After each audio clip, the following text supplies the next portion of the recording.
আপনাদের সবাইকে স্বাগত জানাচ্ছি এসএসসি 99 এর পক্ষ থেকে। এবার ঠাকুরগাঁও সরকারি কলেজ থেকে একই ব্যাচের 17 জন শিক্ষার্থী মেডিকেল কলেজে চান্স পাওয়ায় তাদের সংবর্ধনা প্রদান করেছে এসএসসি 99 ব্যাচ ঠাকুরগাঁও। গেল বৃহস্পতিবার 20 জুন জেলা সদর মুক্তিযোদ্ধা কমপ্লেক্সে কৃতি সংবর্ধনার আয়োজন করে এসএসসি 99 ব্যাচের সদস্যরা। অনুষ্ঠানে আমন্ত্রণ করা হয় এবার ঠাকুরগাঁও সরকারি কলেজ থেকে বিভিন্ন মেডিকেল কলেজে চান্সপ্রাপ্ত নিয়মিত ব্যাচের 17 জন কৃতি শিক্ষার্থীদের। আমন্ত্রিত হিসেবে উপস্থিত ছিলেন তাদের অভিভাবকরাও। তা আমাদের কাছে মনে হয়েছে যে ঠাকুরগাঁও সরকারি কলেজে উচ্চ মাধ্যমিক লেখাপড়া করে দেশের বিভিন্ন মেডিকেলে একসঙ্গে 17 জন চান্স পাওয়া এটা একটা বিরল দৃষ্টান্তমূলক ঘটনা। তো যখনই এটা আমাদের নজরে এসেছে তো আমরা সবাই মিলে একটা ঐক্যমত্যে পৌঁছেছি যে এই বাচ্চাগুলোকে আমাদের সংবর্ধনা দেওয়া দরকার। এর কারণ আমরা বিশ্বাস করি যখন গুণীর কদর করা হয় তখন আরও গুণী জন্ম নেয়। আজকে আমরা তোমাদেরকে সংবর্ধিত করে শুধু তোমাদের মধ্যে সীমাবদ্ধ থাকবে না, আমরা আশা করব এখানে মিডিয়া কর্মী আছেন বা আমাদের সবার মাধ্যমে এটা ছড়িয়ে যাবে পুরো জেলা জুড়ে যে ঠাকুরগাঁয়ে লেখাপড়া করে বাবা মায়ের তত্ত্বাবধানে থেকে বাবা মার অনুগত থেকেও ভালো রেজাল্ট করা যায় এবং শুধু ভালো রেজাল্ট করা না, ভালো জায়গায় চান্সও পাওয়া যায়। আমরা সাধুবাদ জানাই আমাদের এসএসসি 99 এর পক্ষ থেকে এই সমস্ত মেধাবীদের জন্য একটা করতালি হয়ে যাবে। আমরা আরও ধন্যবাদ এবং কৃতজ্ঞতা স্বীকার করছি এবং সাধুবাদ জানাই আপনাদের অভিভাবকবৃন্দ এখানে এসেছেন যে তাদের এই কৃতিত্বের পেছনে আপনাদের নিরলস শ্রম, কর্তব্যনিষ্ঠা এবং তাদের প্রতি যে ডেডিকেশন আছে এটাকে আমরা স্যালুট করি এসএসসি 99 এর পক্ষ থেকে। এবং এটা আপনারা আরও সবাইকে ইন্সপায়ার করবেন যে না, আরও ছেলেমেয়েরা আরও কৃতিত্ব হোক, আরও গুণবান হোক, আরও ভালো জায়গায় যাক, আমাদের চাইতেও চাও আরও বেশি ছাড়িয়ে যাক নিজ গুণে, নিজ যোগ্যতায়, নিজ অ্যাবিলিটিতে। এটা আমরা কামনা করি। তাদের জন্য সদা সর্বদা আমাদের শুভাশিস থাকবে। একই সাথে সংবর্ধনা অনুষ্ঠানে 2024 সালে রংপুর বিভাগের মাধ্যমিক পর্যায়ে শ্রেষ্ঠ শিক্ষার্থী ঠাকুরগাঁও বালিকা উচ্চ বিদ্যালয়ের ছাত্রী প্রাপ্তি সারোয়ারকেও সম্মাননা ও ক্রেস্ট প্রদান করা হয়। তাদেরকে এভাবে সম্মাননা জানানোয় এসএসসি 99 এর প্রতি কৃতজ্ঞতা প্রকাশ করেন শিক্ষার্থী ও অভিভাবকরা। মেডিকেল স্টুডেন্ট হিসেবে অনেক গর্বিত মনে হয়, কারণ বাবা মার অনেক বড় একটা স্বপ্ন যে তার ছেলে একদিন ডাক্তার হবে। তো সেটা পূরণ করতে পারে অনেকটা নিজেকে সৌভাগ্যবান মনে হয়। আর এই এত বড় মানুষের সামনে কিছু বলতে পারছি, এটাও আরেকটা সৌভাগ্যের বিষয়। আশেপাশের যারা এলাকাবাসী, প্রতিবেশী সবাই বলে যে তোমার মেয়ে তো চান্স পেয়েছে, ভবিষ্যতে ডাক্তার হবে, আমাদের জন্য ফ্রি ট্রিটমেন্ট দেয়। আসলে এই কথাগুলো সত্যি সত্যি অনেক কৃতজ্ঞতা প্রকাশ করে, মানে এত খুশি হয় যে সবার কাছে দোয়া চাই, সবাই যেন দোয়া করে আমার জন্য ভবিষ্যতে যেন আমি একটা মানবিক ডাক্তার হতে পারি। সেই সাথে আমি অনেক কৃতজ্ঞতা প্রকাশ করছি আজকে যে সিনিয়র ভাইয়েরা আমাদের জন্য এত সুন্দর একটা আয়োজন করেছে। এবারে জাতীয় শিক্ষা সপ্তাহ 2024-এ শ্রেষ্ঠ শিক্ষার্থী এই বিষয়ে গৌরবর্ধ অর্জন করতে পেরে আমি অত্যন্ত আনন্দিত। আসলে আমার জেতার থেকেও যেটা ভালো লাগছে সেটা হলো যখন আমার বাবা মা বাসা থেকে বের হচ্ছেন তখন তাদেরকে বলা হচ্ছে যে আপনারা তো শ্রেষ্ঠ শিক্ষার্থী, বাবা মা আপনারা গর্বিত। তো আমার মনে হয় যে আমার সার্থকতাটা এখানে, যে আমার বাবা মা আমার জন্য এতটা গর্বিত হতে পারছে। আর আমি যেন এর থেকেও আরো অনেক বড় পর্যায়ে শ্রেষ্ঠত্ব অর্জন করতে পারি।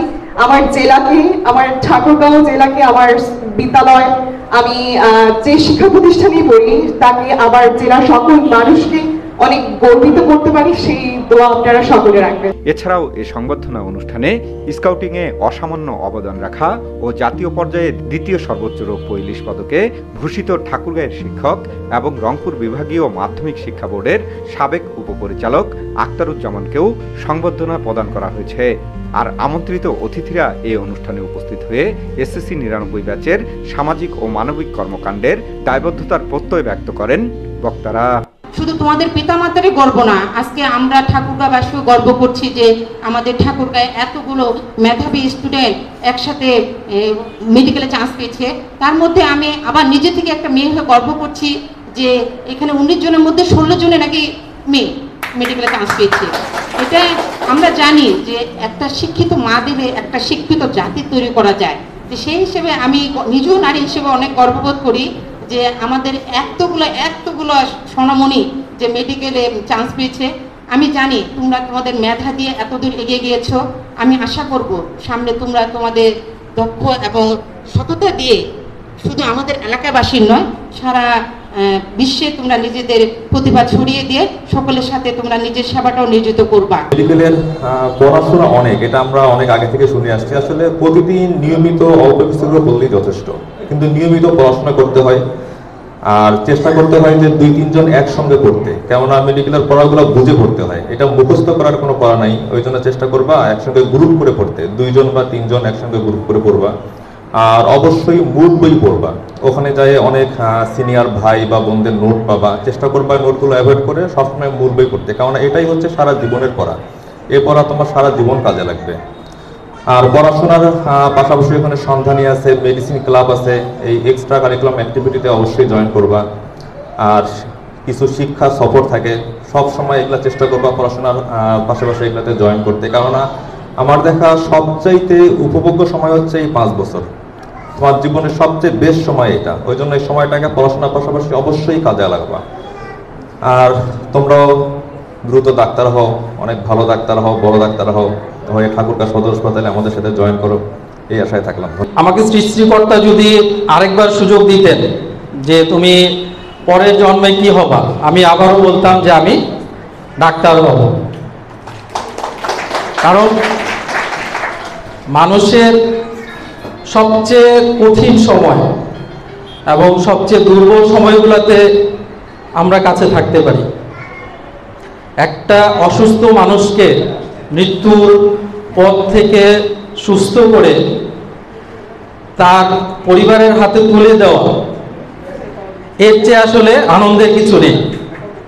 একজন চিকিৎসক হিসেবে এটা আমি প্রতিনিয়তই আমি ফিল করি যে প্রতিদিনই আমি যখন কিছু রোগীকে রাউন্ডে পরে ছুটি দেই, এই মানুষগুলার যে কৃতজ্ঞতা বা এই মানুষগুলার মুখের যে হাসি বা রোগীদের মুখের যে হাসি, এটা তুমি কোটি টাকা দিয়েও তুমি অর্জন করতে পারবা না।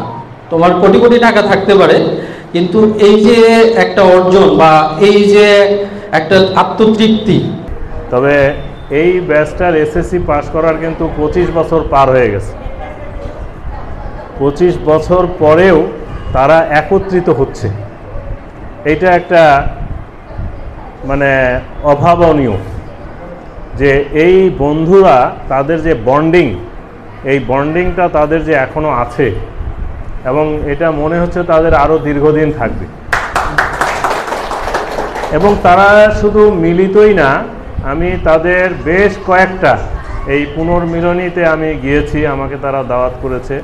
সেখানে এই সোশ্যাল যে ওয়ার্ক বা সামাজিক যে দায়বদ্ধতা, এখন তারা তো সবাই এখন প্রতিষ্ঠিত এবং এই প্রতিষ্ঠা থেকে তাদের যে একটা সামাজিক দায়বদ্ধতা থেকে তারা কিন্তু অনেকগুলো কাজ করে যাচ্ছে, যার একটা আজকে যেমন আমাদের যারা কৃতি শিক্ষার্থী তাদেরকে উৎসাহ দেওয়া, তাদের স্বীকৃতি জানানো, সেটা একটা আয়োজন।